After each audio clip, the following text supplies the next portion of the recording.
La grâce et la bonté de Dieu se manifestent pleinement dans la réconciliation chrétienne. Vous étiez ses ennemis, séparés de lui par vos mauvaises pensées et vos mauvaises actions. Mais maintenant, il vous a réconcilié avec lui par la mort du Christ, dont son corps physique. C'est ainsi qu'il vous a amené devant lui, et vous êtes saints et irrépréhensibles, vous qui présentez devant lui sans un seul reproche, en tant que réconcilié avec Dieu. La parole de la réconciliation nous a été confiée. Nous apportons maintenant l'évangile à un monde mourant en disant: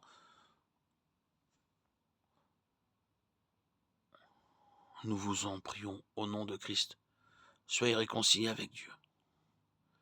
Le sacrifice parfait de Jésus sur la croix a fait l'expiation pour le péché. Hébreux 2, 17. Par sa mort, il a apporté l'harmonie à notre relation avec Dieu. Nous supplions les non-sauvés d'avoir foi en Christ et de connaître les joies de la réconciliation chrétienne. Tout cela vient de Dieu, qui nous a réconciliés avec lui par Christ et nous a donné le mystère de la réconciliation. 2 Corinthiens 5, 18. C'est pourquoi il a dû être rendu semblable en toutes choses à ses frères, afin qu'il soit un souverain sacrificateur miséricordieux et fidèle dans le service de Dieu, pour faire l'expiation pour les péchés du peuple. Hébreux 2, 17.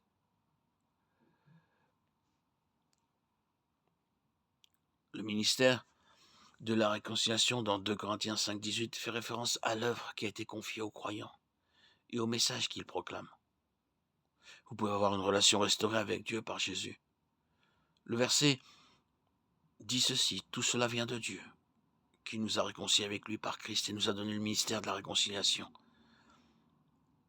et son assurance que le pardon des péchés est disponible en Christ.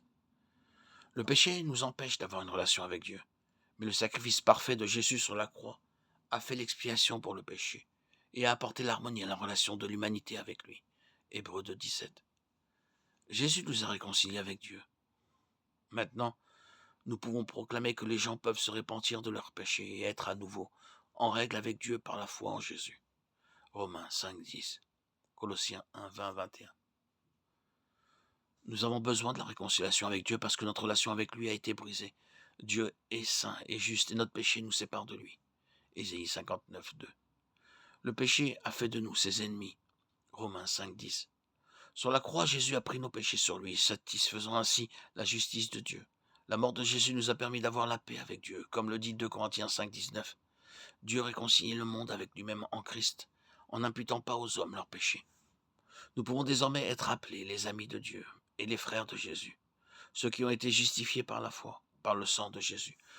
Non plus leurs péchés imputés contre eux, ils sont réconciliés avec Dieu. Dieu a donné aux croyants le ministère de la réconciliation, c'est-à-dire qu'il nous utilise pour dire au monde qu'ils peuvent être réconciliés avec Dieu par Christ.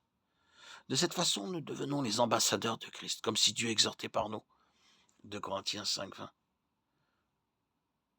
Le verset 19 décrit ce ministère de réconciliation comme proclamant la réconciliation. Ce ministère de réconciliation est une grande responsabilité. Dieu lance son appel par nous. 2 Corinthiens 5, 20.